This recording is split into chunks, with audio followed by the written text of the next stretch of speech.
It is actually a retailer and distributor of automotive replacement parts and accessories. Okay, so as you can see, this is actually from Autozone's annual report, whereby these are just a handful of products that they retail and distribute across the United States.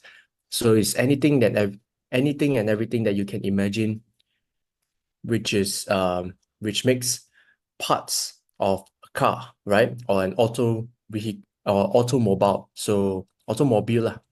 Okay, so this is actually the products You can think from. of the things Yep. is not just a simple way to explain about AutoZone and some Mm-hmm. other auto retailer and distributor. I mean the parts in the Mm-hmm. US it's different from Malaysia, right? We like here in Yes. Malaysia, if you need we don't do our oil change, right? Most of them. So Mm-hmm.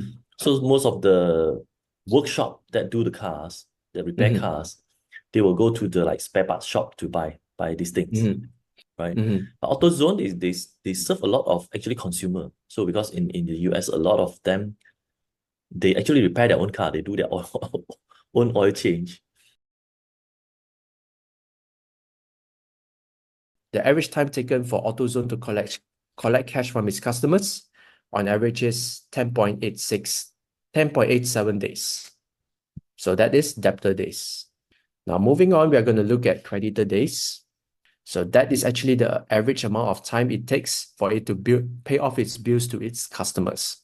Means today I received the bill, they will clear it off on average 313 days. Wow, 10 that is months. like 10 months. So that is actually, so I think they have a very strong relationship with their suppliers, or the suppliers have to put up with AutoZone, saying, oh, okay lah, once I build AutoZone, I will receive my payment some uh 300 days later lor. So that is actually what it means lah. Imagine you open a shop and then your shelf, you put up all the merchandise and you don't have to pay them back after 10 months. So, but you can start selling already. Then when you sell, you get your money in 10 days. Mm, So it's like, wow, you get your cash upfront, get mm-hmm. your merchandise upfront, and then you just pay your bill later. So this is, I would say this is a very, very efficient business. And you have to have an economy of skills to be able to do this, right? Imagine you just open a shop and you ask for these things, nobody's going to give you. They don't need to actually have working capital or their own cash stuck in the business simply because the business is funded by supplier. Number one, current ratio, which means whether or not it can pay off its short-term liabilities, short-term bills, whether it can actually do that, meet short-term obligations. That is actually current ratio. And we hope that the current ratio is at least above 1. So which means that it has enough current assets to pay off its current liabilities for more than 1 year. The thing is that their current ratio has been maintained at around less than a year.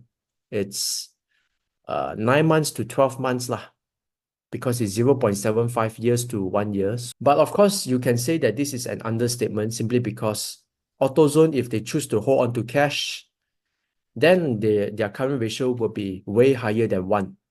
But because like just now we have actually assessed how it chooses to allocate its capital, what it does is that they got cash, they straight away go and buy back their own shares.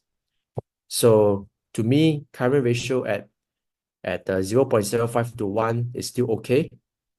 That's because I know where the cash is flowing into lah, Yeah. which is to buy back their own share. That is not a problem at all. Like this one, right? You know that they can easily replenish the cash whenever they want, right? Correct.